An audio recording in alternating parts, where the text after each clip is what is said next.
I plan on reaching for the P&S Absolute Rinseless Wash today. I thought I would share my experience with you, give you an example of how I exploit or utilize these types of washes. This is a rinseless wash.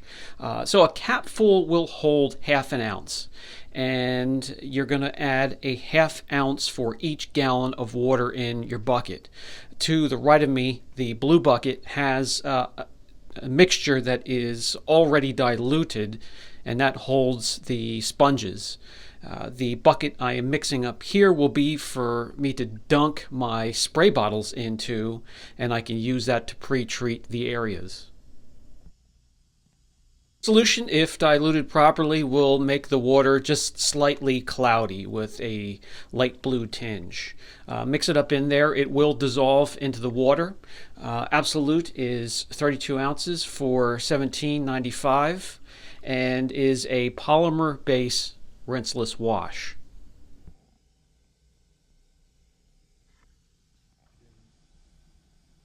On the left, with the sponges, I already have 3 gallons mixed up, so that is 3 capfuls. Those are half-ounce capfuls in that bucket. To the right, we have our mix that is ready to dunk our bottles, our spray bottles, whether they are trigger or battery operated, and we'll use that to pre-treat the areas, the dirtiest areas, of course. Here are a few examples of some of the sponges I use for the rinseless washes. They're made for that purpose, and there are sometimes I'll just grab a bag full of new plush microfibers, edgeless of course, and go through at least a dozen or more per vehicle.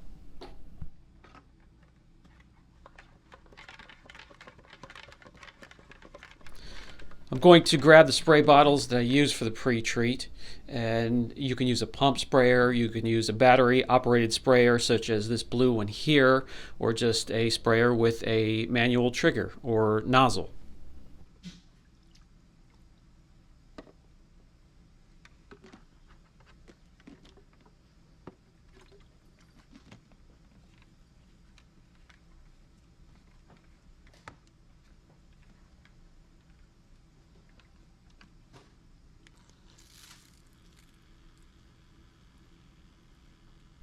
This one here would normally be a great option. It is fully charged, which it is not. So it's slowly dying, but we have just enough charge to get the job done. We're going to be cleaning the F-Type today. This thing is protected bumper to bumper, so it's being used. It doesn't sit in a garage. As long as there's no salt on the roads, I'm driving it. So it got rather soiled on the wheels, on the panels, and we're going to do a rinseless wash. I incorporate a rinseless wash about 30 to 40% of the time here at the shop and with my own personal vehicles.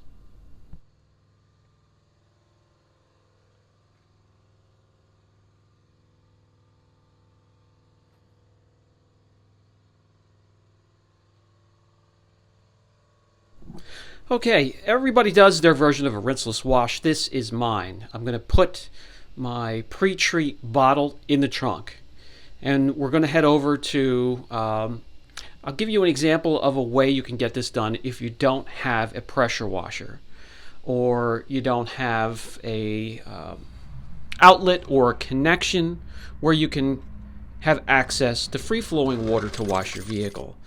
Just head into a coin-operated do-it-yourself wash and put a couple dollars in to get it started, and just flip it over to the rinse. Do not use their cleaning chemicals and surfactants. They are extremely alkaline most of the time. So before you put your coins in, you're going to walk around the vehicle and pre-treat it. All of the dirty areas pre-treat with the P&S Absolute Rinseless Wash, including wheels. I'm going to show you how I do a rinseless cleaning of wheels and calipers. Normally this sprayer would have a bit more pressure. Unfortunately, I failed to plug it in and charge it properly, but this will get the job done. This will give you an idea of what I do.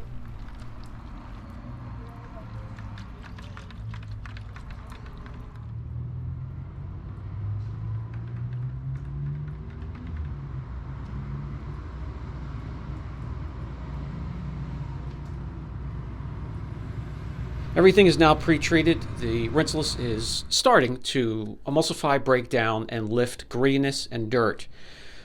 And we want to rinse that away since it's being broken down and lifted, so to speak.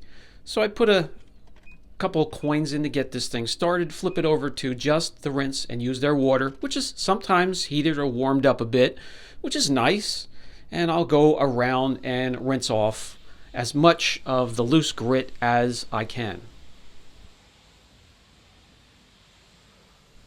Of course, if you have a power washer at home, you just need to pull out the equipment, unravel the hoses. I know that can be a bit of an annoyance just to do a quick rinse, but it would be worth it to me to cut down on marring. With a rinseless wash, there's not much more marring than a conventional contact wash with a soap and bucket. I will show that here a little bit later in the video.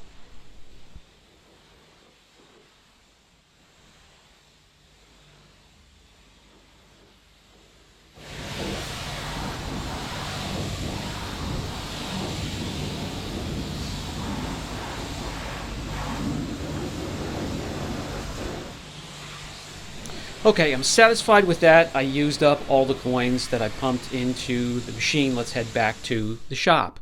We're going to start off with the wheels and tires. And of course, for the tires, I'm going to use a rubber cleaner. And we'll spray that first, scrub the tire with a brush, and move on to the wheels. I will pre-treat them once again with the rinseless solution, and then agitate with all of my wheel tools that I would use in a conventional wash.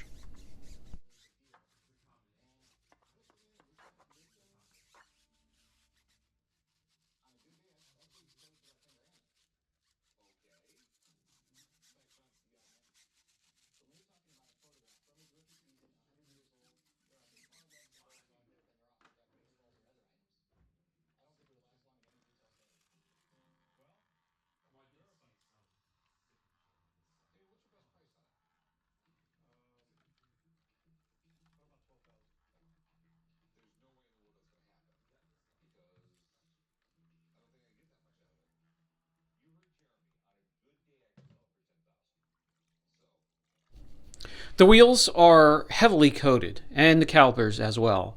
So if I'm doing a conventional wash with a bucket, I would use no more than a pH neutral shampoo even on the wheels and the caliper. That's all that's needed to get them clean once again. And doing a rinseless wash, I'm just going to pre-treat it again for the second time after that pressure washer rinse, and then use the exact same tools like the wheel woolly and the soft detailing brushes. Then, because rail dust or brake dust is abrasive, I'm going to pre-treat one more time before I grab my old used microfiber towels and do the mop up.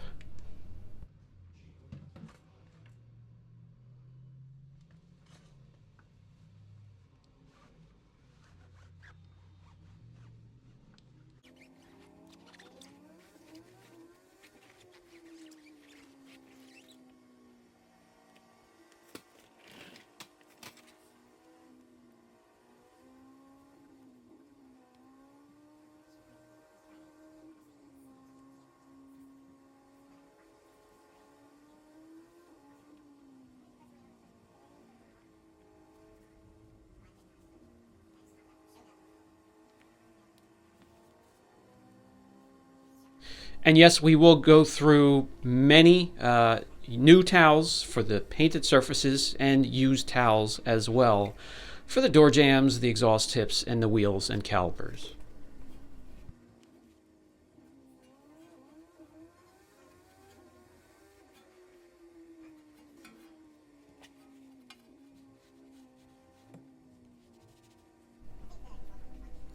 And when we're finished, they come out really nice, squeaky clean. And we'll grab the detailing or the swirl finder, and I could show you there's no more love marks or marring on the wheels, as if we did a conventional wash with a bucket.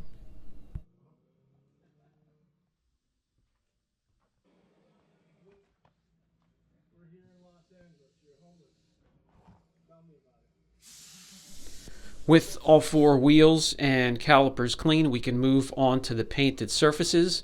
I'm going to pre-treat them once again inside the shop here. I take my time, let the rinseless wash do its work. I go over to the bucket with the sponges. I'll pick one out and wring it out so it's still very damp, but not dripping wet and running all over the place. Light pressure back and forth from top to bottom. As I get closer to the bottom, I'll flip over the sponge to a fresh side. Go over to the bucket, let it release that dirt into the bucket with a grit guard, and it's time to move on, doing panels from top to bottom one at a time. When I do the drying, I grab my blue collar 3, I mist it onto the towel, and maybe even mist a little bit onto the surface, and I use it as a drying aid, and we're also protecting at the same time. Now I do need to mention, there's a little bit of something left behind from this product. I'm not sure exactly what's in the formula, what's all in the formula. I don't know who is besides those who designed it. But there's gloss enhancers and there's polymers in there. If you want a rinseless that leaves nothing behind, this may not be the one for you. There are other choices out there.